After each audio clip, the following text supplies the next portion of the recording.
What? Wicked, what's up?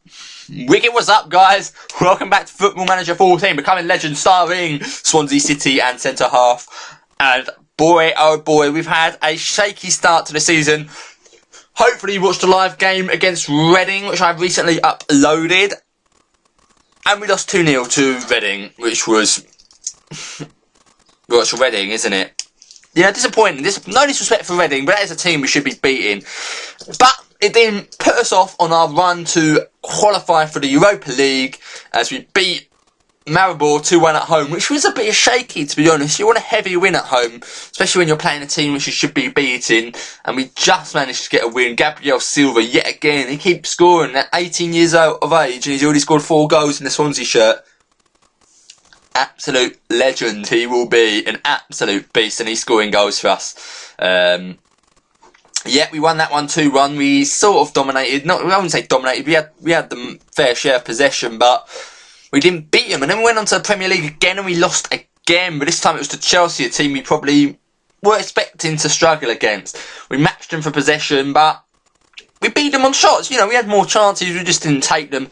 Hazard and Yanku dominated. And Chelsea are a great team in this save so far. I think they're managed by Jorge Jesus. I'm sure someone will help me pronounce that. He's a bit of a fighter, isn't he, from what I've seen on YouTube. But they've got a very strong team. Hazard is still there. He's been playing central midfielder now. They're playing a sort of 4 central midfielder role, which was very weird. Similar like, I think, how Mancini used to line up. They've got a weird team. I can probably start showing you the formations now. If I know how.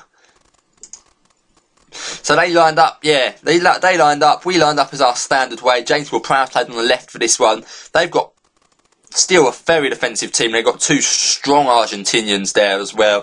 And they've got Hazard in Bula and Frank Lampard, who is still playing, and he played every game last season for Chelsea. That is absolutely insane. 38 games in the league. Insane, that is insane. And he's played every game this season so far. I don't understand. Why is he not getting old? It's nice to see these players lasting for ages. Normally in Football Manager, players retire too early, I think. It's nice to see every so often a legend just play on and play on. The same can't be said for Gerrard. I think he retired years ago on this save. But we then went on to play Maribor again in the second leg. Risky game, but Devaya got a lovely little hat-trick. Devaya's been on form. Devaya has really stepped up his game like I wanted to see him do. And he scored 6 goals in a Swansea shirt this season, which is very nice. Hopefully he'll build on his goal record. I want to see at least 20 goals from him in the league. And I want to see good goals in Euro as well. I want to go far in Euro. It's important for us at this stage because we need that money. We really do need the money. It will mean a lot to us. And then we went on to play Cardiff. It was a derby match. What is the derby called? I need to know. South Wales Derby. I'm pretty sure that's not the name. Sounds a bit of a boring name, but yeah, we had the derby match against Cardiff. Let me know, any if you know that. What is their actual derby name? I'm sure it's got a more exciting game like that, like Old Firm for El Clasico. There's got to be one for Cardiff and Swansea. But in this save, oh dear. Steady on, boys. Well, in this save, we have these 2 clubs have improved massively. They are 2 massive clubs now, so a lot more reputation, a lot more intensity on this derby match. And as you can see, we kicked off with the first goal. James Ward-Prowse had a shot, but it found its way to Devaya, who he gets the ball when he takes his chances. That's all you need to do, and it's nice to see Devaya doing that. A nice little goal, but then they hit back with a nice little header there from Harry Maguire. Can't defend corners still for absolute shit. Showed you that there. And here, what's this? Are we going to concede another corner? Yes, we bloody are. Please, I really need one of you guys to help me. How do I stop conceding corners? It is awful. Buda Boo's here. We thought we were going to lose it again. I thought I was going to give away a penalty, but we didn't. But Graves on the right hand side now. He's got the strong and physical side to him that he can just break and cause midfielders problems. Yet again, he's got that creative side to him as well. We lost out there. Max Clayton with a poor pass. Flint intercepts. Flint has still been an absolute beast. And Devaya again hits the crossbar. I don't know what happens there, but you're going to take them goals, aren't you? It's an own goal. Devaya should have got his hat-trick, in my opinion, but it wasn't given. It was given as an own goal, which was a shame. But here, Ben Davies on the left-hand side, find Jordan Graham, who's been fairly average ever since I've signed him. He's a right backup, he's not complaining, so that's all I want. Finds Gabriel Silva with an absolute peach. An absolute peach. I love that guy. I love Gabriel Silva. He's probably one of the best regens I've signed in a Football Manager game. Apart from Football Manager 09, that guy is an absolute beast. He just plays so well in game, and his Devaya has a nice little finish, and that's a better goal. Two scrappy goals, and then he finishes it off with a classy finish. But unfortunately, Martin Flint got carried away and got a red card, but it was overturned with an appeal, and it's nice to see because I haven't seen that before. I've never seen an appeal be overturned, and it was that time. It wasn't a red card. My assistant said it wasn't a red card, so I went for it. And it's nice to see Martin Flint playing well. He's only got 5 aggression as well, which is shocking because you wouldn't expect someone with that low aggression to get red cards. I like a bit of aggression on my centre-backs. It means they get stuck in, but I'm sure it's something that might improve with age. I think it's one of those attributes that doesn't really change. It's more of a personality attribute.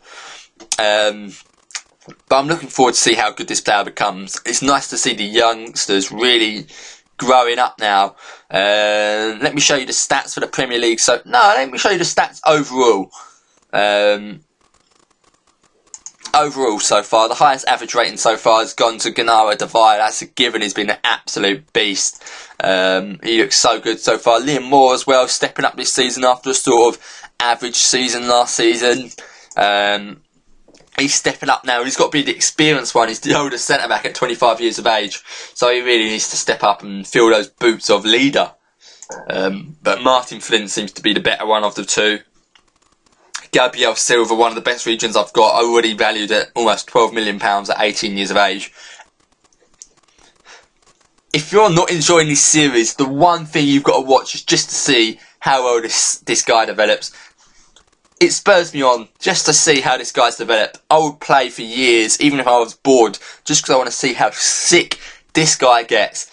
Very exciting prospect. He is such an exciting prospect, and hopefully he'll develop a great partnership with Rodrigo Gomez, who has scored a goal from right back. It was a free kick, but he's playing that right back role well. Low average rating, but he's still learning. He's still not can't really play as a right back, but hopefully he'll develop. And that tackling has got to come in handy, and those mental attributes have got to shoot up as well. But hopefully they do. But hopefully they develop a nice partnership, Gomez and Silva. Yeah, assists. Devaya's getting the assists as well. Ward-Prowse is getting a few more assists. Another player who had to step up this season, or I was considering just getting rid of him. His value was a lot higher than how I valued him, so I was tempted to sell him, but I gave him another year, and he's stepping up. Hopefully his attributes improve a bit as well. I want to see that passing shoot up through the roof as well. I want him to be the deep line playmaker, someone who can just control the midfield. A long way to go until he's at that level, but hopefully he does get there. He's only 23 as well. We are far into this save, but he is still only young. I've given him a massive contract as well. He's the highest paid player now, so he's really need him to step up. Gutierrez as well is our big man last season. Been quiet this season. He's playing a deeper role, but he's doing a job. His average rating's been quite low, but I think he's been doing all right. But we're sitting pretty in 12th in the league, and this Euro Cup group is horrible. Ajax and Inter Milan, and to top it off, Bursaspor, who really aren't that bad of a team, although they've got absolutely no manager or no captain. They've got some great players here. Not many I've heard of, but I have heard of Bursaspor. Got some nice little regens. I think they've got a decent youth academy as well. Let me know if you know anything about Bursaspor. They've got Colin Kazim. Was it Kazim? Is that his name? Yeah, Kazim. I remember that from a long time. I think that was his bloody Blackburn days, yeah. Brighton days as well. God, remember that ages ago. But it's nice to see him still playing. So yeah, a tough group. It's going to be hard to balance out playing the best players and resting the players for the Euro Cup or the Premier League. Let me know what you guys think I should prioritise. I'll call that a day at this episode. Leave me some advice. I need so much advice from you with those corners and with team selection. Let me know how you think this season will go, where you think I'll finish. I will see you later, guys. Peace out! What the fuck was that for an ending? Poor.